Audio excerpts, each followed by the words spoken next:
예, 반갑습니다. 이 코로나가 한 3년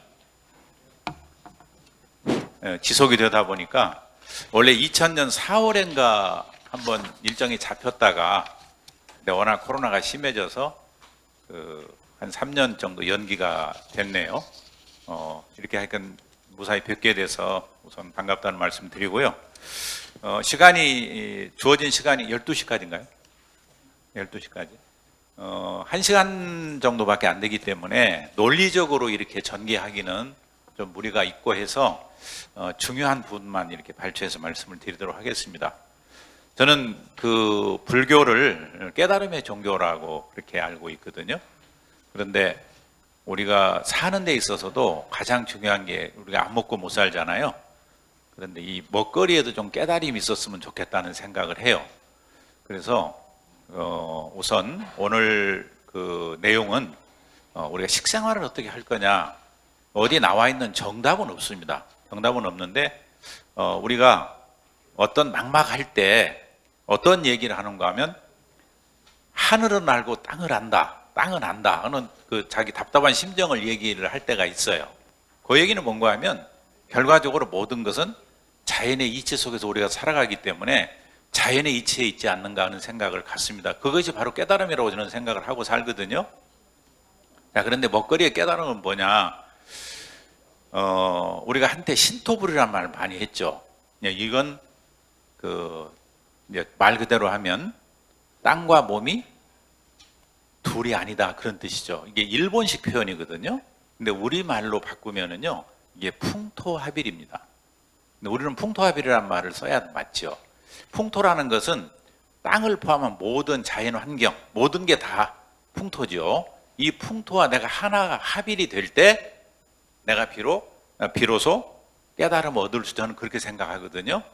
그러면 이제 풍토합일이라는 말을 전제를 해놓고 우리가 먹는 거를 어떻게 이 풍토에 맞게 먹을 수 있느냐 하는 말씀을 좀 드리는 걸로 오늘 주제에 부합되는 강의를 한번 펼쳐보도록 그렇게 하겠습니다. 우리는 지금 어느 지역에 살고 있죠?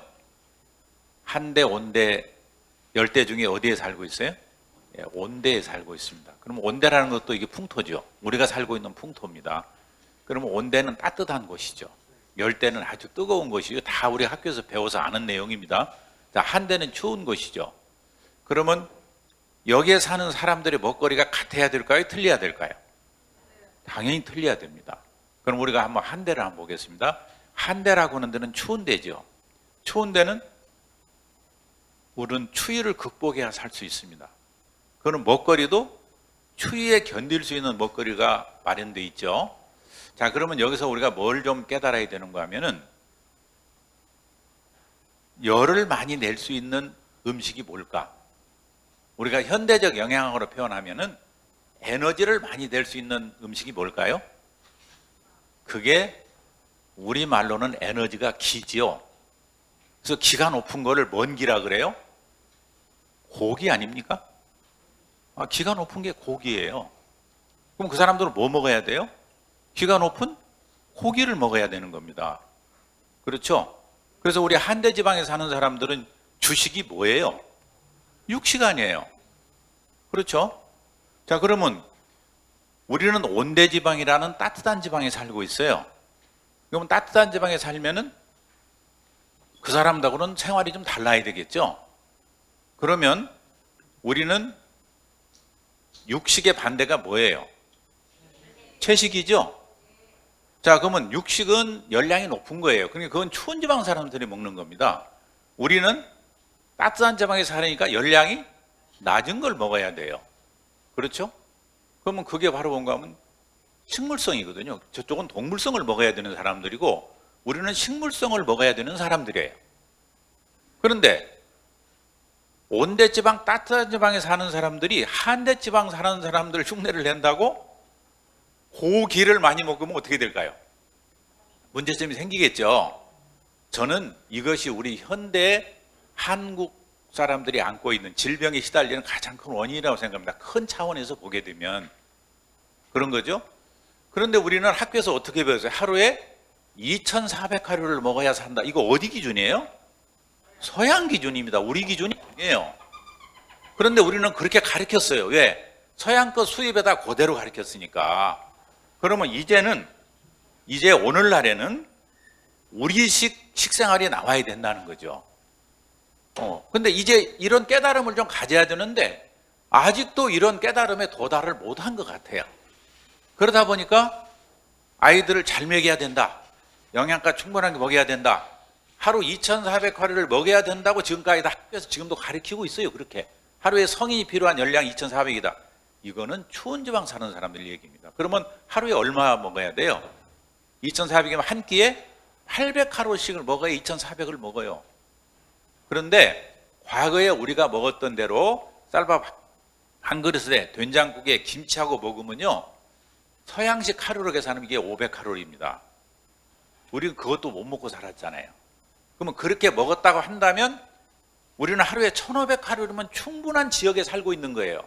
저 사람들은 하루에 한 끼에 800칼로리를 먹어서 하루에 2,400을 먹어야 그 풍토에 맞게 사는 거고, 우리는 한 끼에 한 500칼로리 정도에서 1,500칼로리 정도 정도 먹어야 우리 풍토에 맞게 사는 거예요. 근데 이 깨달음을 깨우치지 못하고 서양 사람들이 만들어 놓은 칼로리 이론을 그대로 우리한테 전달해가지고 먹어놓으니까 어떻게 돼요?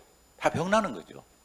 이게 고혈압이고 이것이 당뇨고 암이고 전부 시작이 여기서부터 이루어집니다.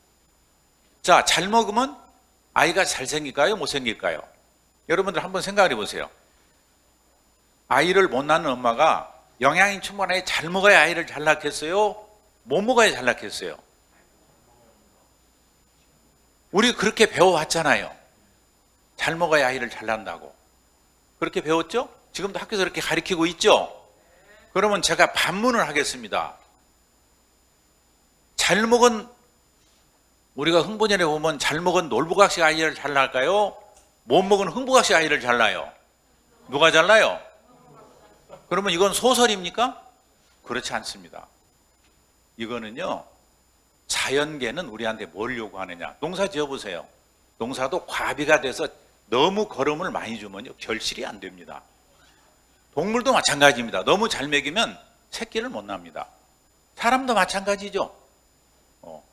그러니까 우리는 못 먹는다는 게 뭐 아주 굶어 이런 상태가 아니라, 여러분들 보세요. 그렇게 못 먹고 사는 기아에 허덕이는 아프리카는 아이들이 어때요? 너무 많이 나서 걱정이죠. 자, 내일 죽을지 오늘 죽을지 굶어서 죽을지 모르는 흥분에는 어때요? 아사 직전이죠. 그 집이는 부부간에 그냥 다리만 걸쳐도 애가 생겨요. 근데 놀부네 집은, 내가 놀부 바지를 안 벗겨봐서 모르지만 아마 굳은 살이 배겼을 거예요. 그래도 아이가 잘 생겨요, 안 생겨요? 안 생기죠. 이게 소설이 아니라는 얘기죠. 우리가 깨달으면 뭔가, 우리가 너무 많이 먹게 되면 내가 사는 이 풍토에 맞는 식생활을 해야지, 이거를 넘어서는 거를 하게 되면 어때요? 우리가 과유불급이란 말이 있죠. 넘치는 거는 부족한 만 못한 거죠. 지금 우리가 그런 상태에 살아요.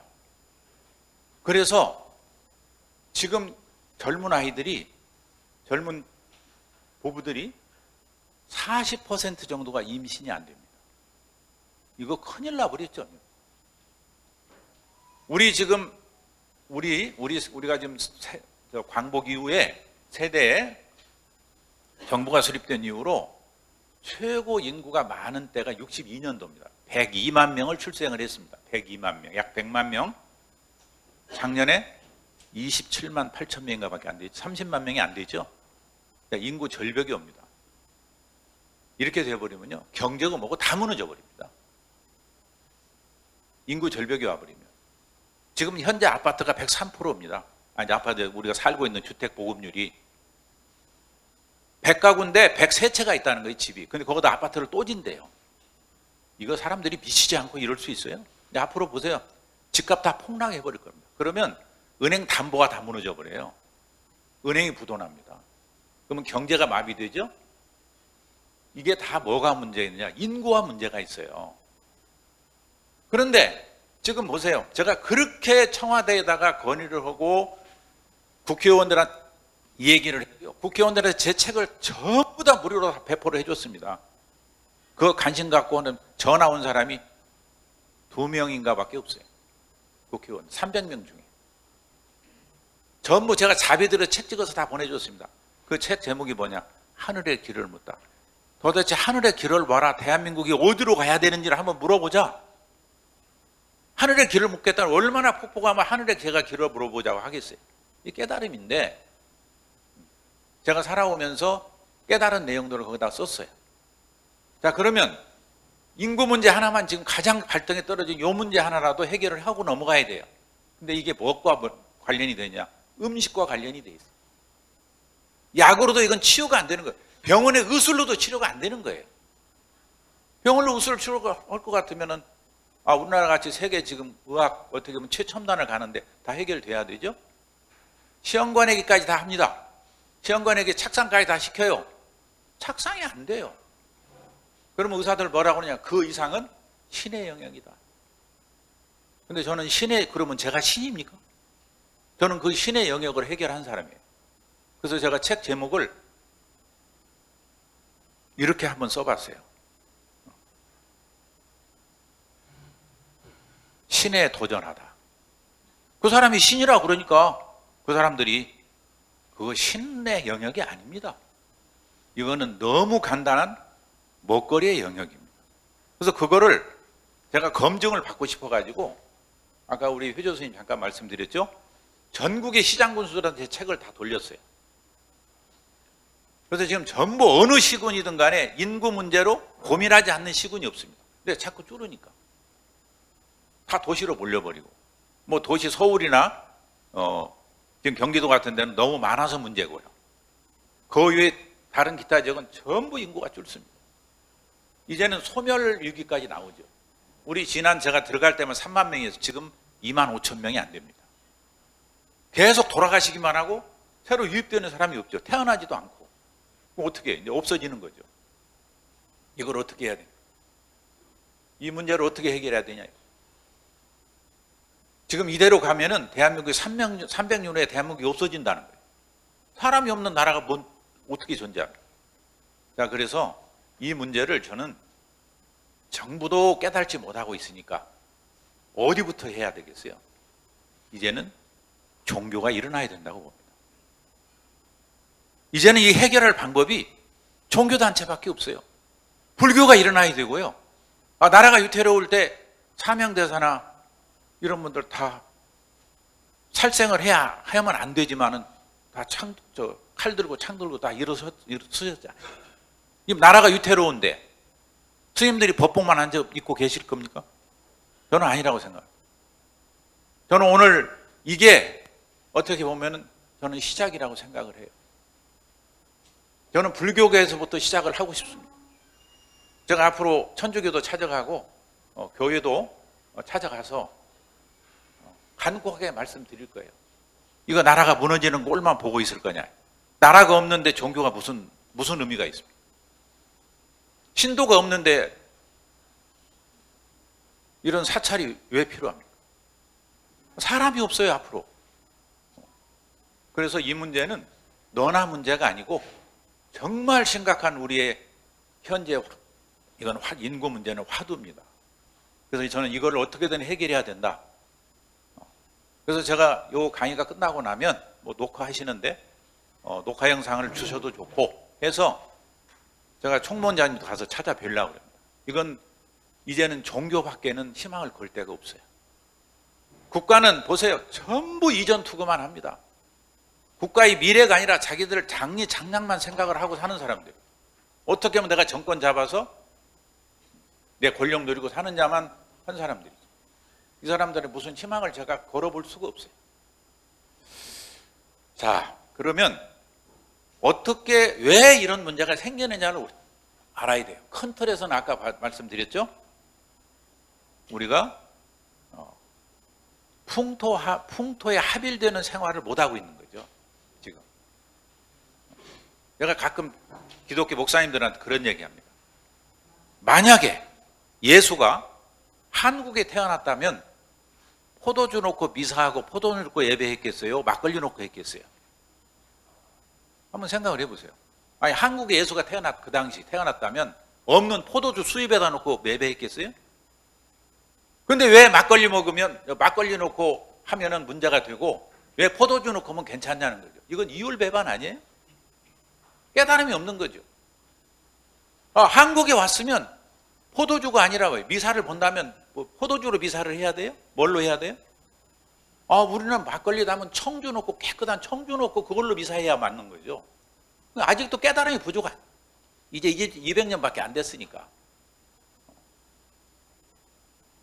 저는 여기 우리 스님들한테 죄송한 말씀입니다만은 저는 절에 오면요 부처님한테 무사 태평은 빕니다. 근데 저는 반드시 안 빼고 가는 데가 있어요. 왜? 어디를 안 빼고 갈까요? 제가 한번 어디 가는지 혹시 한번 맞춰보시죠. 나 앉아? 삼성각? 예. 저는 반드시 삼성각을 갑니다. 왜? 불교가 이 땅에 기존 질서와 화합하면서 타협한 장소죠. 그래서 부처님보다도 더 한 계단 윗자리에 모셔놓고 계시잖아요. 저는 불교의 유담이 여기에 있다고 생각을 합니다. 기존 질서를 깨트리지 않고 그 사람들과 함께 같이 가는, 이미 불교는 1300년 이상이 됐기 때문에 우리 민족 종교가 됐어요. 그럼에도 불구하고 거기에 한웅 단군 할아버지를 모시고 계시잖아요. 저는 그렇게 이해하고 있습니다. 그렇게 이해하고 있어요. 그래서 반드시 저는 거기에 마지막으로 인사드리고 나오고, 이거는 어떻게 하면 이 풍토 합일과도 맞는 거거든요. 이 풍토에 불교가 합일이 되려면 어떻게 해야 되느냐? 기존 질서를 무시할 수가 없죠. 같이 화합해서 가야 되는 거 아니에요? 우리가 살고 있는 이 온대지방이라고 하는 이 풍토를 무시하고 우리가 어떻게 건강할 수 있냐 이게. 서양에서 얘기하는 칼로리 이론, 저는 전혀 무시할 수는 없지만 우리의 잃어버린 생명의 밥상하고 비교하면 그거는 밥상이 아닙니다. 저는 단언하게 그렇게 말씀을 드립니다. 우리가 5대 영양소로, 요새 뭐 12대 영양소 얘기하는데 그걸로 전부일까요? 먹거리가? 그렇지 않습니다. 우리가 모르는, 우리가 과학으로도 검증할 수 없는 거기에 에너지가 있죠. 제가 태교책을 썼어요. 저는 이 태교를 통해서 훌륭한 아이들을 통해 가지고 보고하려고 저는 태교 연구를 했던 사람입니다.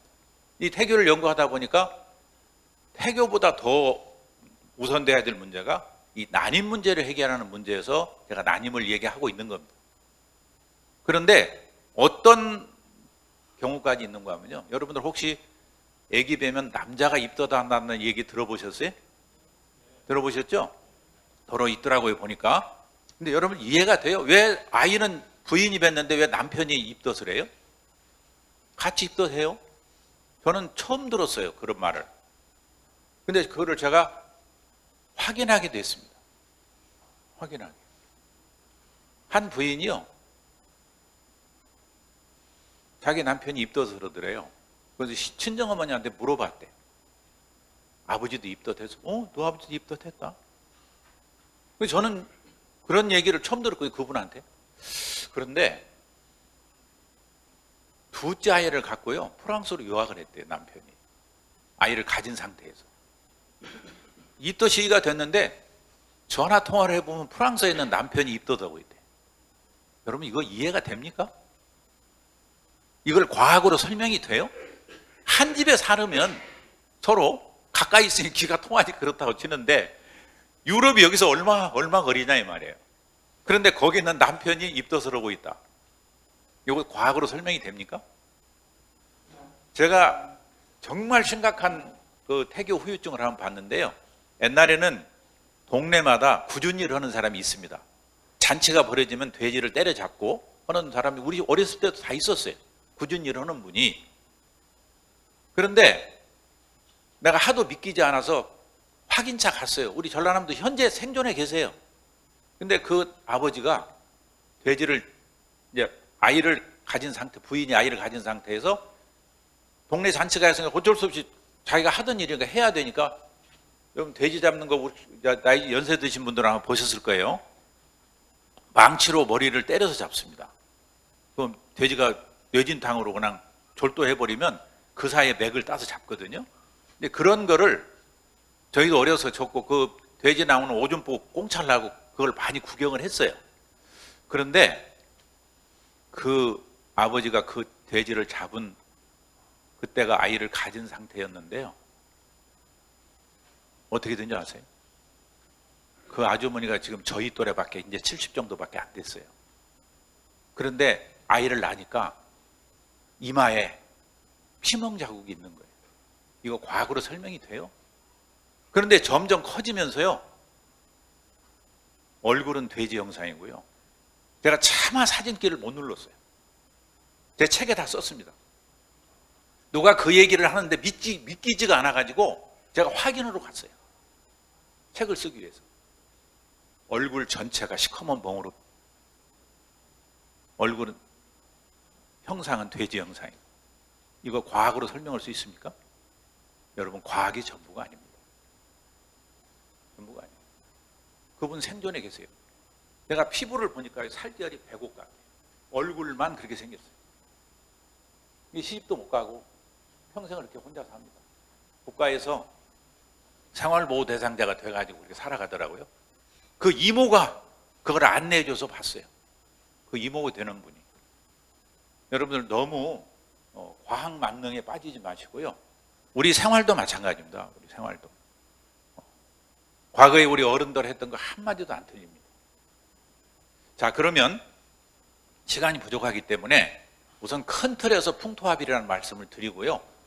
합의를 드리고, 제가 그 안양시 교육생들 100% 임신된 사례에서 가장 중요한 게 뭔가 몇 가지 말씀드리고 잠깐 제 준비한 PPT 자료를 좀 보여드리도록 하겠습니다.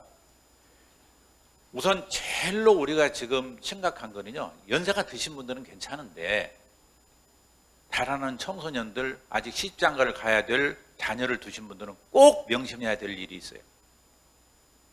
밀가루 먹이면 안 됩니다. 현재 우리나라의 밀가루는요 99%가 수입입니다. 그럼 왜 그러냐? 지금요 쌀값이 안정이 안 돼서 쌀값이 계속 떨어지니까 난리죠. 쌀값이. 쌀값이 왜 떨어져요? 안 먹으니까 떨어져요.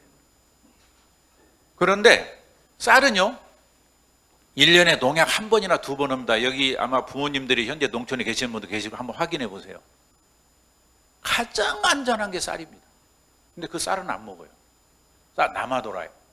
그리고 밀은 어때요? 1년에 지금 쌀이요. 제가 여기 지난해에는 23년 전만 해도 480만 톤이 생산이 됐습니다. 그때 70kg가 넘었어요. 80kg 가까이 됐었어요.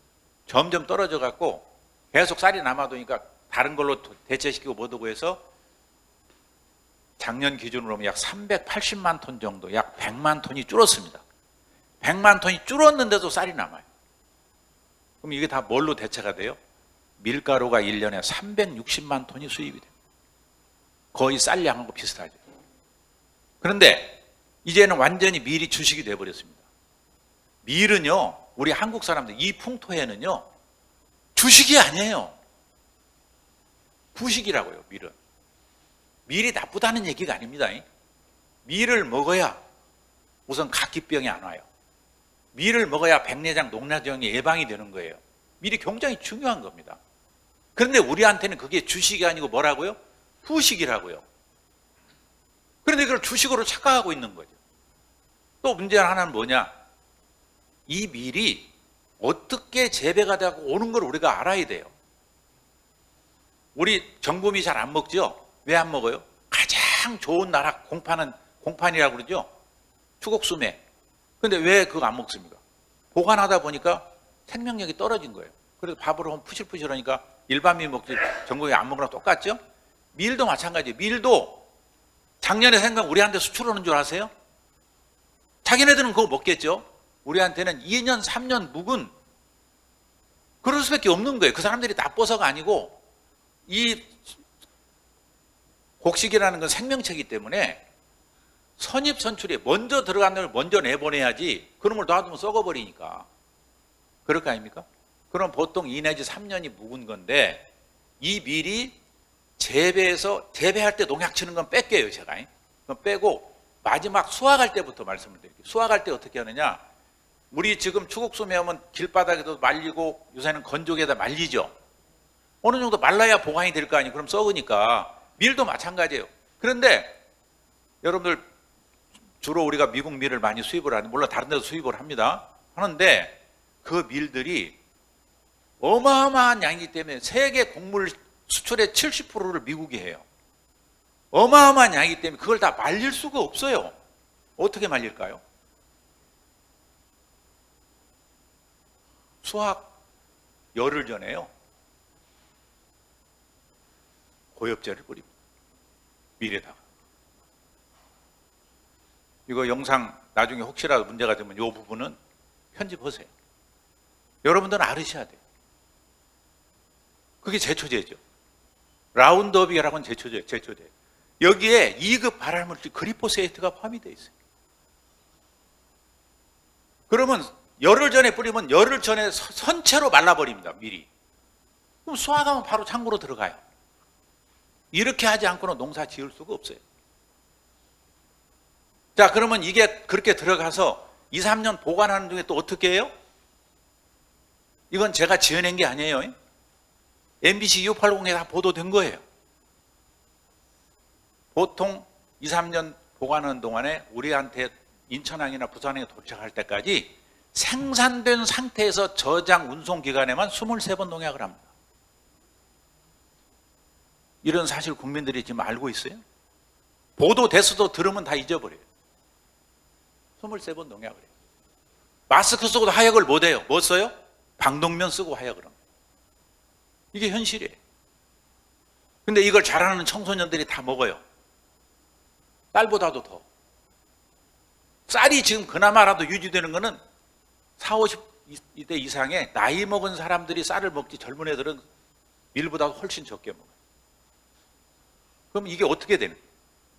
아이들이 전부 생태계가 다 무너지고 있습니다. 임신이 안 되는 거죠. 앞으로 제가 예언할게요. 10년만 이대로 가보세요. 50% 이상 임신 못합니다. 그러면 나라 망한 거예요. 끝난 거예요. 이렇게 심각해요. 이제 우리 스님들이 나서 주셔야 돼요. 이 나라를 망하는 꼴을 우리가 보고 있을 수 있냐 이거죠. 나라가 지금 위기에 빠졌는데, 근데 위기에 빠진 걸 모르는 것뿐이에요 지금. 정말 심각합니다. 제가 두 번째 우리 그 임신부들한테 못 먹게 하는 게 뭔지 아세요? 통닭 먹지 마라. 지금 통닭이 국민 간식이죠. 내가 우스갯소리로 그래요. 나이신 분들 드셔도 괜찮다고. 좀 빨리 죽으면 되니까. 그런데 젊은 애들은 먹이면 안 됩니다. 왜? 그 튀기는 기름이 전부 GMO입니다. GMO가 아까 얘기한 그거하고 관련이 돼 있어요. GMO가 뭐예요? 유전자 변형 농산물? 여러분 유전자 변형 농산물이 뭡니까? 뭘 유전자 변형했다는 거예요? 그 내용에 들어가면 몰라요. 유전자 변형이 다른 거 아닙니다. 농사 질 때 가장 힘든 게 뭐예요? 제초, 풀입니다. 근데 이게 월남전에서 고엽제 뿌린 거 아시죠? 근데 그 고엽제를 먹고 안 죽은 풀이 나온 거예요. 안 죽은 풀이. 그 풀을 그대로 떠다가 몬산토 회사에서 거기서 유전자를 빼가지고 제초제를 맞아도 안 죽는 옥수수, 그 다음 제초제를 맞아도 안 죽는 콩을 개발한 거예요. 우리 콩 1년 지금 농사지어 수매하면 5,000원이죠? 여러분 미국 콩 1kg가 얼마 가는 줄 아세요? 수매 가격이? 혹시 아시는 분? 그러면 지금부터 의자 뒤를 잡으세요. 의자 뒤를. 왜? 제가 또 너무 충격받아 뒤로 넘어갈까 봐서 미리 잡으라는 거예요. 콩 1kg 수매 가격이 260원입니다. 그럼 여러분들 한번 생각해 보세요. 콩 가지고 사업하는 사람들이 260원짜리, 그게 운반비 다 포함해서 국내에 1,000원 미만의 유통이 됩니다. 우리는 5,000원. 어떤 걸로 사업하고 싶겠어요?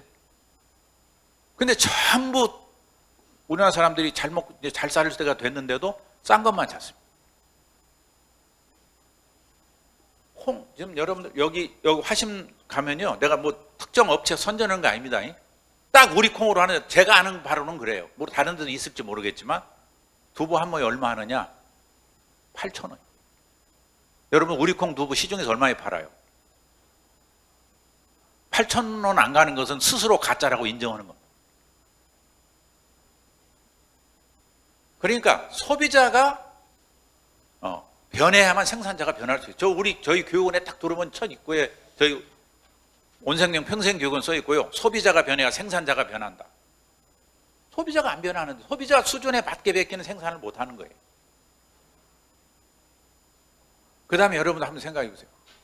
닭이 병아리에서 먹을 정도로 크려면은 얼마 커야 돼요? 옛날 시골에서 닭 키워보신 분들 얼마 커야 되죠? 1년 커야 돼요. 10개월에서 1년 커야 우리가 6개월로 쓸 수가 있어요. 삼계탕용도 6개월은 커야 돼. 5, 6개월. 그 정월백 가면은 6월 유둔날 겨우 약병아리 하는 거예요. 근데 여러분들 현재 먹는 닭이 병아리에서 며칠 만에 드시는 줄 아세요? 45일은요, 몇 년 전 얘기. 한 달이 무너졌습니다. 병아리에서 28일 만에 여러분들이 먹는 6개월로 나가요. 삼계탕용은 21일 나가요. 이게 닭일까요? 왜 그렇게 커요, 닭이? 1년 커야 되면 어떻게 한 달 만에 커요? 28일이니까 한 달 잡아주고. 어떻게 큽니까? 뭐 들어가요? 전부 성장 촉진제. 그러면 이렇게 연세 드신 분들이 먹는 건 문제가 제가 없다고 그랬죠? 좀 먹고 빨리 좀 가면 되니까. 그런데 아이들이 그걸 먹으면 어떻게 돼요? 애들도 간접 성장 촉진이 돼요. 그러면 14살, 15살 먹어서 와야 될 생리가 과거에는 못 먹었기 때문에 15, 16, 17, 심지어는 고등학교 2, 3학년 가서 생리가 왔어요. 지금은요, 중학생이 생리오는 애들 눈 씻고 볼래도 거의 없는 정도가 됐습니다. 다 초등학교로 내려왔습니다. 물론 잘 먹으니까 영향도 있다고 그래요. 그런데 문제는 뭐예요? 6학년, 5학년, 4학년 하더니요, 얘 저학년으로 내려왔어요. 얼마나 신문에 났죠? 8살 먹은 초등학교 1학년짜리가 생리가 와요. 그러면 생리가 빨리 오는 게 뭐가 문제입니까? 그럴 거 아니에요? 생리가 빨리 온 만큼 생리가 폐경이 빨리 와버려요. 여자는 7수, 남자는 8수 그러잖아요. 7수기 때문에 7살이 이성을 하고 14살이 생리가 오고 21살이면 완전히 크고 17에서 사시고 49이 폐경이 오게 돼 있어요. 제가 지금 상담하고 있잖아요. 30대 초중반에 폐경이 옵니다. 아직 요새 좀 혼인한 질라 기한이 좀 늘어났죠? 시집도 가기 전에 폐경이 와요. 그럼 애기 낳겠어요? 큰일 났죠, 지금. 겉만 번지르르죠. 대한민국 다 썩어버렸습니다, 소개가. 다 썩었습니다, 지금. 사람이 이 지경인데 사람이 없는 나라가 무슨 소용이 있냐. 그런데 전부 다 나몰라라 하고 있어요. 내가 그 아이들 데려다 놓고, 부부간 데려다 놓고, 아이가 생기지 않는 이유를 설명하면서 두 번째가 통닭 얘기했잖아요. 제가 강의가 끝나고요, 우리 직원들한테 돗자리 펴라고 그랬어요. 돗자리 펴고요, 누구 부모들과 이 시대에 우리 나를 포함한 기성세대를 둬 내가 사죄의 절을 하겠다. 석고대죄를 했습니다. 애들이 충격이죠. 그러나 이제는 과거에 부모들이 잘못했다면 이제는 여러분들이 가정을 이루고 사는데, 이제는 여러분들 목 아니겠냐. 여러분들 책임 아니냐, 이게. 그랬더니 정신이 번쩍 들죠. 식상을 바꾸니까 2년여 만에 100% 임신 성공했습니다. 이게 뭘 얘기해 줍니까? 이게 신문에 대서특필이 됐죠. 이제 국회의원들이 조금 움직이려고 합니다. 참, 우리 송하진 도지사님이 이걸 알고 예산을 세워서 2019년도에 예산을 세워가고 2020년도 교육을 하려고 말짝까지 다 잡아놨는데 코로나가 터져가지고 계약 취소돼서 지금까지 못 하고 있어요. 참 안타까운 일이죠. 마지막으로 한 가지 더 말씀드린다면, 아까 이제 교육생들한테 한 얘기, 세 번째가 콜라 사이다 먹지 마라. 여러분 콜라 사이다 달죠? 뭘로 단맛을 낼까요? 다 설탕이라고 알고 계시죠? 근데 설탕이 더 안 좋다는 사람도 있어요. 우리가 현재 먹는 대중적인 당 중에서는 최고 좋은 게 설탕입니다. 그럼 설탕보다 훨씬 싼 게 뭐 있어요? 예? 사카린이요? 뭐 신화당? 옛날 저기 연세 드신 분들은 그런 거 뉴수가 이런 거 그런 거 아닙니다. 그런 건 요새 만들지도 않아요. 뭘로 해요? 우리 여기 주부들 계시는데 가장 싸고 안전하다고 생각하는 게 올리고당이죠. 액상과당. 이게 설탕보다 훨씬 쌉니다. 다 그걸로 다 만듭니다. 이게 다 뭐예요? 전부 GMO 농산물로 만드는 거예요. 여러분들 안 믿기죠? 자, 그럼 영상 한 번만. 아까 그 제가 저기 드린 거 있죠? 그거 한 번만 잠깐 요거 멈추고 한번 보여주세요. 1번. 정말 우리가 이 시대를 살면서 후손들한테 뭘 물려주느냐, 돈 물려주고 재산 물려주고 하는 게 아니라 생명은 물려줘야 될 거 아니에요? 생명은. 맨 위에 보면 1번 있죠. 아르헨티나의 비극.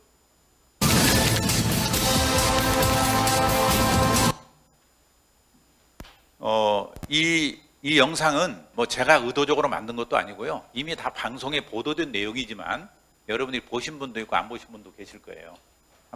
잠깐 한번 보도록 하겠습니다. 이것도 풀로 보려면 시간이 걸리니까 잠깐 핵심 부분만 한번 보도록 하겠습니다.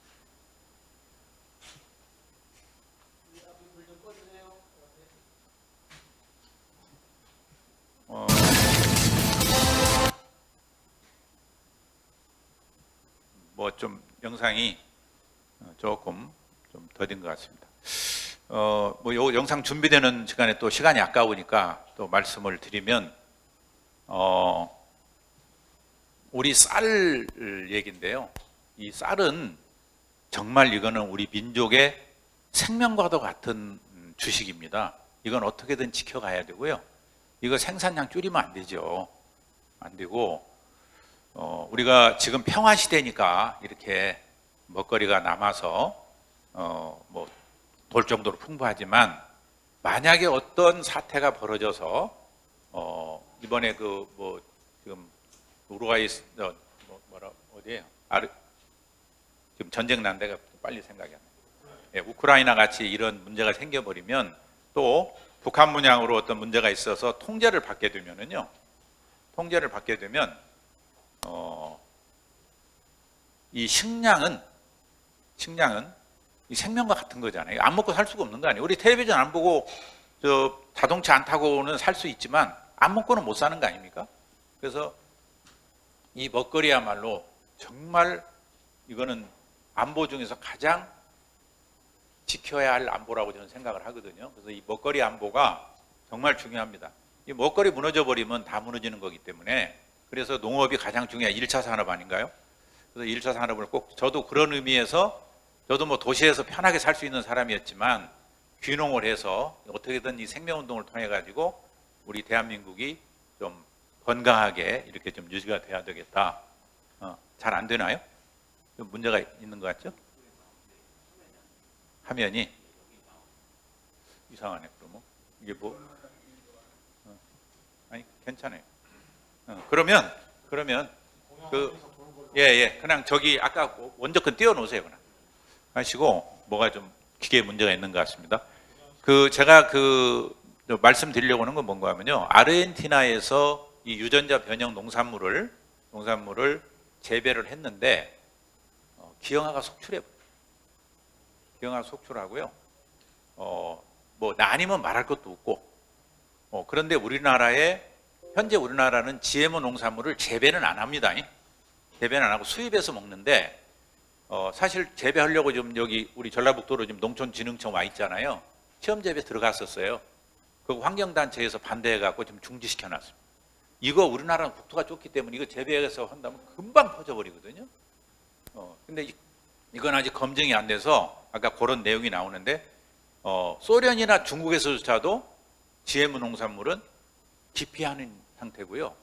저기 아프리카의 잠비아가 흉년이 들어가지고 한 1,000만 명 인구가 되는데 거기에 미국에서 GM 농산물을 주었더니요. 대통령이 선착장에다 싸놓고 국민들을 굶어 주고 가는데 야 이거 풀지 말고 안전성 검사해서 먹여라. 그래갖고 외국으로 자기네 자국 의사들 뭐해서 다 보냈더니 안전성이 검토가 안 됐습니다. 도로 반품해라서 미국으로 다 돌려보내버렸어요. 그런 거를 우리가 수입 세계 1위입니다. GM 농산물 수입국 세계 1위. 이거 도대체가 뭐 어떻게 돌아가는지 참 국민들이 이런 내용을 좀 알아야 되는데요. 그런데 표시 의무가 없어요. 아까 제가 말씀드린 거. 물론 표시 의무이 법으로 돼 있습니다. 그런데 아까 있는 올리고당, 그 다음에 아까 말씀드린 식용유 이런 건 표시 의무 자체가 없어요. 표시 의무. 제가 전에 한번 장관 추천으로 농촌경제연구원에 전문가 초청 강의를 한번 간 적이 있어요. 가서 촥 이런 얘기를 했더니 마지막에 헤드 테이블에 식사를 하면서 그래요. 원장님 혹시 이거 아세요? 제가 이제 그 얘기 안 했던 내용이에요. 그랬더니 뭐죠? 그랬더니 GMO 의무 표시 의무가 없는 게 뭔지 아니에요. 솔직히 몰랐거든요. 그래서 모른다고 그랬죠. 그랬더니 농촌경제연구원 사람들이 가르쳐줘요. 그게 식용유라. 그게 올리고당이라. 표시 의무가 없어요. 여러분들 다 아닌 걸로 알고 그냥 안전하다고 먹잖아요. 다 브랜드나 보고 그거 믿고 먹잖아요. 이건 국민들 기만하는 거죠. 이래서는 안 됩니다. 그러니까 아이들이 생산이 될 수가 없는 거예요. 다 임신 문제가 되죠. 자, 그러면 그 문제 잠깐 하고 오늘 어차피 이 먹거리에 대한 좀 도를 깨닫는 그런 시대이기 때문에 왜 안 넘어가네? 아니, 내려야지. 자, 여기 풍토화빌이란 말 제가 했었고요. 풍토화빌. 그다음에 요거는 뭐 여기 특히 불자 되시는 분들은 뭐 이런 동양학에 대해서는 상당한 식견을 갖고 계시리라고 생각합니다. 태극에서 아까도 제가 그 법문하면서 보니까 이 태극 얘기를 하대요. 이 태극이라고 표현은 안 됐지만 우리가 색즉시공, 공즉시색하는 게 사실은 태극 상태죠. 자, 그래서 이제 거기서 음양이 나오고 사상 8개 이렇게 나오는데 요건 이제 뭘 설명을 나오는가 하면 사람이 하늘과 땅 사이에 살고 있죠. 하늘과 땅 사이에 살고 있는데 이 하늘과 땅 사이에 사는 이거를 우리가 역이라는 말로 풀어보면은 시간적으로 활용하는 게 사주 명리학이죠. 우리 스님들도 이런 데 도통하신 분들이 상당히 많으세요. 자, 공간적으로 하면은 풍수지리학입니다. 그런데 이거를 우리 인간적으로 활용하게 되면 의학이 되고 식품학이 되는 거거든요. 그러면 오늘은 제가 뭐 의학 설명이 아니라 식품학이니까 자, 우리가 코 안 달고 입 안 달고 사는 사람은 없죠. 코는 우리가 대부분 숨구멍, 입은 넘어가는 데가 목구멍이죠. 그래서 숨구멍, 목구멍이 첫자를 딴 것이 목숨이라는 말이에요. 제가 한문학을 하면서 제가 이제 한문학으로 석박사를 했거든요. 저는 주로 문자학을 중요시 했는데 이게 목숨이라는 뜻입니다. 그래서 목구멍으로 먹어야 살고 숨구멍으로 숨을 쉬어야 사는 거죠. 그래서 목구멍, 숨구멍이 합판이 목숨인데 목구멍은 땅 기운이 들어가는 것이고 숨구멍은 하늘 기운이 들어가는 것이죠. 그래서 이게 기능이 틀립니다. 요건 숨구멍, 요건 하늘 기운, 땅 기운 이렇게 들어가는 거죠. 자, 그럼 북두칠성 요 얘기는 좀 생략하도록 하겠습니다. 우리 생명의 점지해주는 별이 북두칠성 삼태성에 있죠. 요거요 전통 홀리에도 다 나옵니다. 전통 홀리의 초래상이죠. 그 초자가 이게 별제사 초자거든요. 그래서 우리 민족은 천재를 지내되 별에다 천재를 지낸 제가 천재로 석박사를 했습니다. 저기를. 자, 그러면 그래서 여기 생명을 나타내는 그래서 삼태성에서 생명을 점지해 준다. 그러니까 우리가 부처님한테 와서 생명을 점지해 달라고 안 하고 어디다 해서 강원도 아리랑 들으면 강원도 칠성당에 모여야 아들 달라고 빌고 있죠. 저 태자 별제사입니다. 별이를 얘기하는 거고. 그래서 지피지기면 백전불태, 지병지기면 백병불태. 그러면 내가 어떤 사람이라고 아는 것을 깨닫는 거죠. 이제 온대지방에 사니까 우리는. 그래서 요 질과 병도 틀립니다. 이건 제가 전북대병원에서 의사들 특강을 할 때 제가 의사들한테 뭔 의학적으로 뭔 강의를 하겠어요? 그래서 질과 병과 의가 뭐냐 요 세 자만 설명을 1시간 해줬더니 그분들은 처음 듣는 얘기죠. 질이 뭐냐? 이거는 원래 화살 맞아 다친 거죠. 외상이죠. 병은 내부로부터 오는 것이 병입니다. 이렇게 설명을 했고요. 자, 그래서 이게 전부 화살을 맞아서 오는 외적인 원인에서 오는 것이 병이고 내 몸의 내부로부터 나타나는 몸이 아프게 되는 것을 우리가 병이라고 한다. 그래서 요거 이제 외상과 내상으로 이렇게 구분이 됐습니다. 그래서 그러면 병이라는 것은 뭐냐? 음양의 구조화죠. 음양이 조화롭지 못하면은 깨지는 거죠. 그러니까 아까 말씀드린 대로 내가 온대지방에 살면은 온대지방에 맞게 조화롭게 사는 거, 음양이 조화롭게, 요게 이제 병의 원인이 된다. 요건 이제 이 의자가 만들어지는 과정을 설명한 거예요. 화살통에 화살이 던져져 가지고 이거를 발효식품인 술이라든가 식초나 이런 걸로 치유했던 것이 이 병고칠 의자가 이렇게 만들어지는 거거든요. 요거 제가 의사들한테 설명을 해줬더니 나중에 아주 열심히 받아 적더만요. 자기가 의학 박사로 의자를 앞에다 써놓고도 이 의자가 왜 만들어진지를 역사적으로 잘 모른다는 거예요. 의사라는 건 뭔가 하면 질을 치료하는 사람이지 병을 치료하는 사람이 아닙니다. 병은 누가 치료해야 돼요? 내가 잘못해서 온 거기 때문에 내가 치료해야 되는 거예요. 그래서 이 발효식품, 요게 전부 다 우리가 병을 치료하는 재료들이다. 그래서 제가 다른 것은 안 하고요. 장 만드는, 이거는 꼭 지켜야 되기 때문에 제가 우리나라 최초로 장 만드는 자격 제도를 최초로 도입해서 만든 사람입니다. 제가 자격 개발자입니다. 그래서 우리나라에 현재 자격을 갖고 있는 95%가 저희 여기 진안에서 전부 배출된 교육생들. 장 담는데 무슨 자격증이 있느냐 그런 분도 계실 건데요. 그냥 빨리빨리 넘어가겠습니다. 우리가 뭐 그동안 여기 유인물 보시면은 힐링, 로하스, 웰빙 그런 이 중에 셋 중에서 제일 좋은 말이 무슨 말일까요? 셋 중에서 무슨 말이에요? 네. 요새 힐링 시대는요, 이 힐링이 가장 안 좋은 말입니다. 힐링은 치유된다는 말이니까 이미 병이 다 들어버린 거죠. 우리가 병 나기 전에 웰빙 상태로 우리가 가야 된다. 웰빙이라는 말을 중국에서는요, 뭐라고 표현했는가 하면 월병, 병을 넘어 뛰는 거다. 그래서 중국 사람들은 그런 특징이 있죠. 코코칼로도 가고 가라 이렇게 한자로 쓰잖아요. 웰빙도 영어 발음인데 우리말로 오면 월병, 한자로 너물월자에 병병자 써놓고 그거를 읽기는 중국식 발음으로 웨이빙, 웰빙이나 웨이빙 비슷하죠. 그렇게 만들어서 병을 넘어뛴다는 의미로 썼습니다.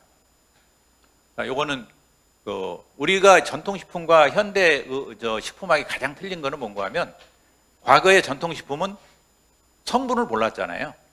요새 와서 성분을 아는 거지. 그럼 과거에는 뭘로 했는지 전부 성질로 본 거죠. 성질로. 근데 지금은 다 성분으로. 그러니까 성분에 매몰돼 갖고 성질이 있는지를 잘 몰라요.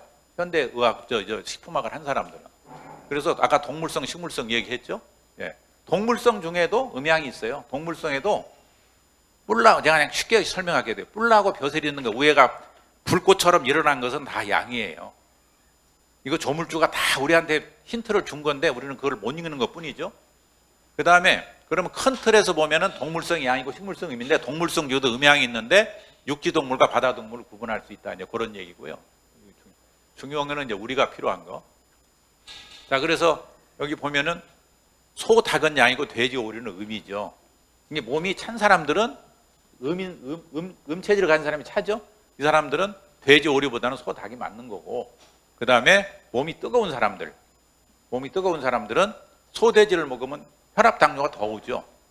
그러니까 그런 것은 오리나 돼지가 맞던 이런 정도고요. 그 다음에 우리가 이제 식물성이 중요하기 때문에 이걸 제가 전부 다 표현을 해보면은 크게 보면은 우리가 밥상을 받으면 밥하고 반찬이 나오죠. 밥은 곡식으로, 반찬은 주로 채소죠. 그래서 곡식이 아니고 채소가 음이라는 얘기예요. 채소랑 음이라는 얘기고, 그래서 곡식 중에는 쌀과 보리가 있는데 곡식 중에도 다 양이냐? 그러면 또 안 되잖아요. 우리는 봄, 여름 사계절이 있는데, 그러면 그 계절에 따라서도 우리가 먹거리를 달리한다는 게 깨달음이죠. 자, 쌀은 초여름에 쉬는 가장 뜨거운 더위를, 삼복더위를 지나서 생산이 되죠. 그러니까 뜨거운 양기가 들어가니까 성질이 뜨거울 수밖에 없죠. 그리고 보리는 가을에 갈아서 추운 겨울을 나니까 음의 성질을 갖고 있어요. 그러니까 쌀은 언제 먹어야 돼요? 겨울에. 보리는 언제 먹어야 돼요? 여름에. 우리 여름에 보리밥 먹고 겨울에 삶아 먹을 때 당뇨병이 있었어요? 없었잖아요. 그러면 왜 당뇨병이 이렇게 오는가는 이거 하나만 보면 깨달음이 오는 거죠. 자, 그러면 채소도 음양이 있어요. 그러면 채소는 밖에 나온 부분이 양일까요? 음일까요? 대부분 그렇게 생각하시죠? 양이고 땅속에 들어있는 건 음이고 이렇게 생각하는데, 그러면 한번 생각을 해보세요. 사람이 혼인할 때 남자는 누구하고 혼인해야 돼요? 여자하고. 여자는 서로 끌리게 돼 있죠. 사람이 조물주가 만들 때 서로 끌리게 만들어 놨어요. 그래서 서로 끌려서 혼인하는 겁니다. 남자가 남자하고 혼인하면 이건 다음에 생산이 안 되잖아요. 자, 그러면 한번 보세요. 밖에 있는 잎사귀가 음이다, 그냥 양이다 그러면 양인 태양을 받아들일 수 있어요, 없어요? 양이 양을 어떻게 받아들여요?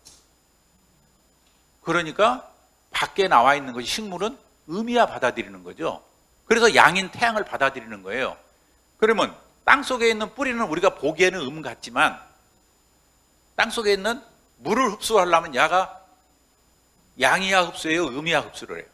물이 음이니까 양이야죠. 그래서 뿌리가 양입니다. 식물은요, 밖으로 나온 거고 속에 들어가는 것이 복이고 반대로 돼 있어요. 그래서 우리 선조들이 그걸 뭐라고 후번했냐? 뒤집어질 때 도생이다.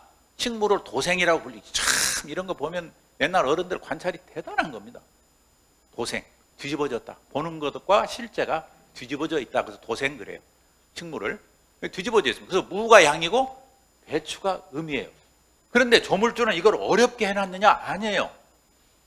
아니, 성별을 우리가 구분할 때 남자는 달린 게 있고 여자는 달린 게 없는 거, 이거 모르는 사람 없잖아요. 그러면 강아지 새끼도 처음에 어렸을 때는 잘 모를 때는 뭐 뒤집어 봐야 알죠? 강아지 새끼 성별 구분할 때도 똑같아요. 자, 무는 뭐예요? 남자 심벌 아니에요? 배추는 딱 잘라보세요. 여자 심벌이죠? 어렵게 해놨어요, 조물주가. 너무너무 쉽게 해놨죠. 배추가 음이고 무는 양이야. 보는 그대로. 근데 우리는 이거를 이렇게 못 보았다는 거죠. 자, 여기서 하나만 더 나가 볼게요. 뿌리가 양인데 뿌리가 그러면 다 양이냐? 이것도 음양을 구분해야 되겠어요. 조물주가 어떻게 했겠어요? 색깔로. 자, 고구마는 언제 먹어요? 가을에 캐서 겨울에 먹죠? 그러면 겨울이 추우니까 성질이 뜨거워야 해요, 차가워야 해요? 뜨거워야 되겠죠? 그래서 고구마는 양이에요. 양이기 때문에 빨간 불표시를 해놨지. 고구마, 감자는 여름에 하지떡 해니까 하지떡 해가지고 두었다가 겨울에 먹어요? 하지떡 했으니까 여름에 먹어요? 여름에 먹으려면 야가 성질이 뜨거워야 차가워야. 그러니까 알칼리성이에요, 감자는. 성질이 차갑다고요. 그래서 여름에 먹어도 이게 다 도지요, 지금. 근데 고구마를, 뜨거운 그 열량을 고구마를 여름에 먹고 앉아있으면은, 아니, 당뇨병 걸리려고 그냥 당뇨병에다 키스를 하는 거랑 똑같아요. 이거 말이 안 되는 소리죠. 여러분들 한번 보세요. 똑같은 쌀이라도요, 인도네시아, 태국이나 버마나 이런 데서 나오는, 베트남에 나오는 쌀은요, 거기다가 열량을 넣어서 찰기가 있게 만들어 놔버리면 그 사람들 먹으면 다 열받아서 못 살아요. 찰기를 싹 빼버렸잖아요. 버실버실하죠, 같은 쌀인데도. 근데 우리는 여기서 찰기를, 에너지를 빼버리면 추위를 견딜 수가 없어. 근데 찰기를 넣어놨잖아요. 그런데 여기서 우리가 쌀이 남는다고 베트남에서 수출을 해요? 또 누가 그걸 아이디어를 냈더라고.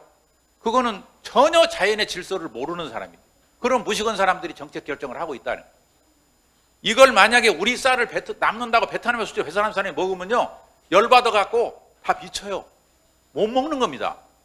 여러분들 우리 과거에 쌀이 없어서 알람미 수입해서 먹어봤죠? 그는 먹으니까 밥이 막 날라가 퍼실퍼실하게 그는 먹고 겨울내 떨었지.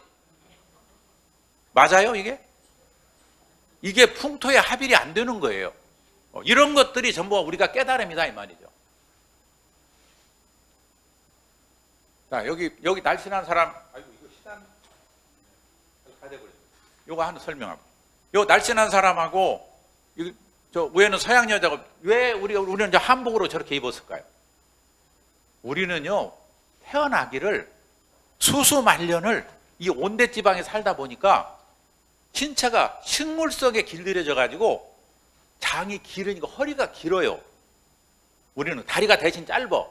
서양 여자들은 고기를 먹고 살았기 때문에 이게 허리가 길어, 만약에 장이 길어버리면 배설이 안 되기 때문에 썩죠, 속에서. 부패가 되죠. 그러니까 다리가 길고 허리가 짧게 만들어진 거예요. 이거는 우리가 살아온 유전인자가 이렇게 만들어져 있어. 이걸 무시하고 우리가 식생활을 하면 되나요? 이걸 깨달는 것이 먹거리의 도죠. 그래서 우리 어머니 할머니들은 다리가 짧으면 아무래도 좀 보기에 늘씬한 게 더 이쁠 테니까, 그러니까 어떻게 돼? 딱 한복을 자락점을 딱 입으니까 어디가 허리인지 어디가 다리인지 구분돼야 안 돼요. 그냥 얼마나 멋있어요. 근데 서양 애들은 저렇게 다리를 내놓고 다녀도 미끌미끌. 저 사람들은 자기의 장점을 살리는 거고 우리는 단점을 보완한 거고. 우리 여기 한복 입고 오셨는데 얼마나 우아하게 탁 어디가 허리인지 어디 다리인가 보이냐고요. 안 보이잖아요. 이게 멋있는 거예요, 이렇게. 이게 다. 그래서 고기라는 것은 어때요? 고기라는 것은 저게 창고 부자입니다. 우리 정부라고 쓸 때 고집 부자인데, 고집 속에 고기가 들어가 있면은 여기 보면 여기 고기가 들어가 있죠. 고집 속에 고기가 들어가면 썩어요, 안 썩어요? 그 썩을 부자를 이렇게 써주고 있잖아요. 이게 제가 지어낸 겁니까?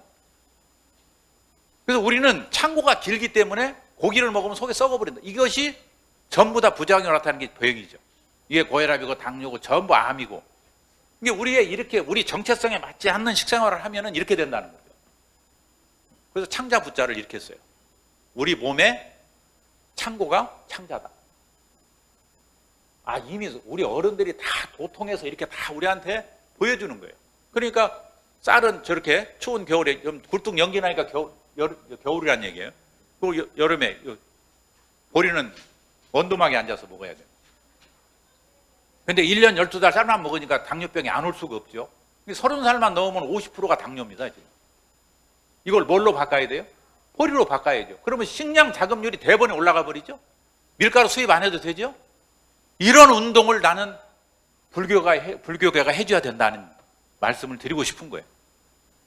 그래도 가장 외래 종교 중에서는 가장 오래된 전통이 있는, 이제는 우리 민족 종교가 된 이런 깨달음의 종교에서 이런 얘기를 안 해주면 누가 해주냐는 얘기죠. 오행이 있는데, 오행은 여러분 여기 뒤에 보면 표 있죠. 이걸로 그냥 대신하는 걸로 하겠습니다. 여기 보시면은 간단합니다. 우리 5장 5부가 있죠. 5장 6부라고 그러는데 6부 중에 하나는 없는 거예요. 5장 5부입니다. 5장 5부인데 이게 음양과 오행에서 음양 오행 어렵게 생각하는데, 여러분 일주일을 월요일에 토요일까지 못 외우는 사람 계세요? 1월은 뭐예요? 음양이고 화수목금토는 오행 아니에요? 우리가 매일 음양과 오행 속에서 살아요. 그런데 우리가 음양 오행을 모른다고 하면 안 되죠. 자, 그러면 오행, 음양은 대략 설명했으니까 오행을 여기 보시면 이 표에 다 나와 있어요. 십자로 표. 여기에 금목수화토의 특징, 그리고 이것들이 가지고 있는 우리한테 주는 암시가 다 요 속에 다 있는 거죠.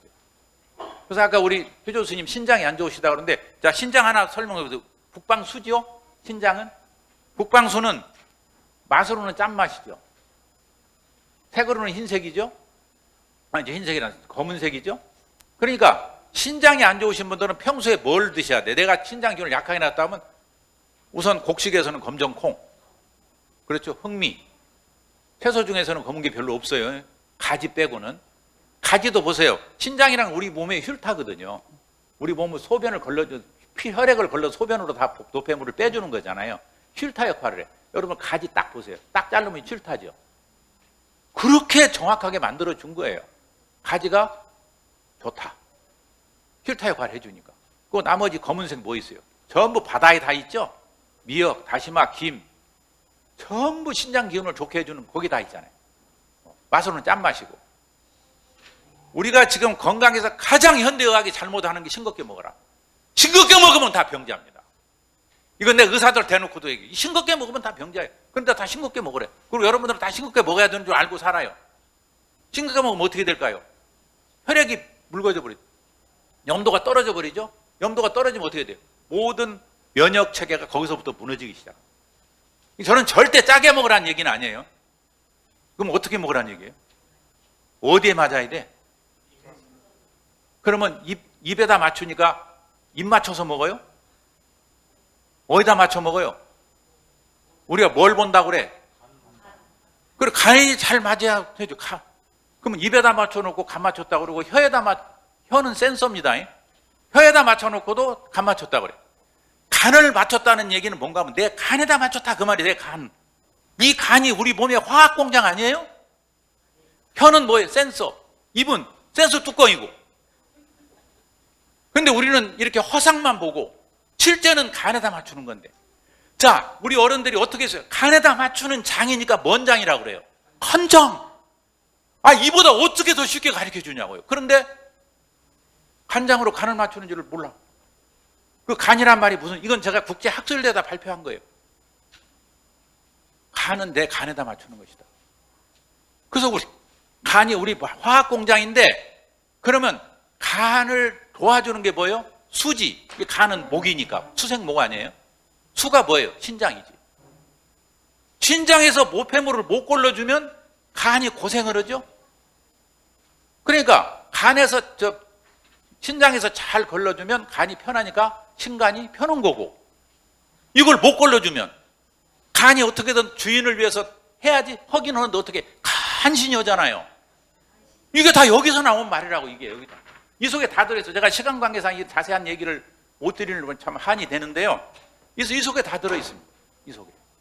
간은 어떻고 신장이 좋은 거 뭐고 간에 좋은 거 뭐고, 이거 하려면은 제가 일반적으로 기업체나 이런 데 가서 3시간 특강을 해요. 이런 얘기까지는 오늘 할 수가 없고, 그냥 제가 그냥 쑥쑥 넘어갔습니다. 그래서 이 상생의 원리, 상극의 원리, 이것만 알면, 특히 우리 불자 되시는 분들은 이거에 아예 도통하신 분들이 많잖아요. 이거를 써먹어야지. 실제로 내 인체에 맞게. 부뚜막에 있는 소금도 집어야 짠데, 아무리 내가 이거 알고 있어도 내 몸에 이걸 적용을 못하면, 깨닫지 못하면 무슨 의미가 있냐는 거죠. 다 답이 있어요.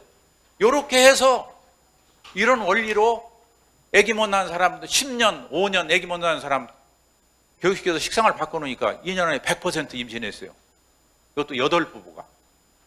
아까 6부부는 아까 얘기했는데 안양시에서 보낸 나머지 2사람은 이제 일반 100% 성공했습니다. 이게 이제 신문에도 나가고 해서 지금 관심을 갖는데, 뭐 언제 또 기회가 있다면 이런 상세한 내용까지 한번, 저는 뭐 가까이 있고 하니까 제가 재능 기부를 얼마든지 할 용의가 있습니다. 그리고 여기가 우리 송광사가 진원지가 돼서 앞으로 전국으로 이게 확대가 좀 정교 불교계로 확대가 되고 나아가서 타 종교까지 확대가 돼서 대한민국이 우리 종교계가 정말 정화시켜주지 않으면 정화할 수가 있는 데가 없어요. 어떻게 보면 마지막 보루가 저는 종교라고 봅니다. 그래서 오늘 초청해 주신 거에 대해서 진심으로 감사드리고요. 하여간 부족하지만 뭐 시간 관계상 어쩔 수가 없는 일이고요.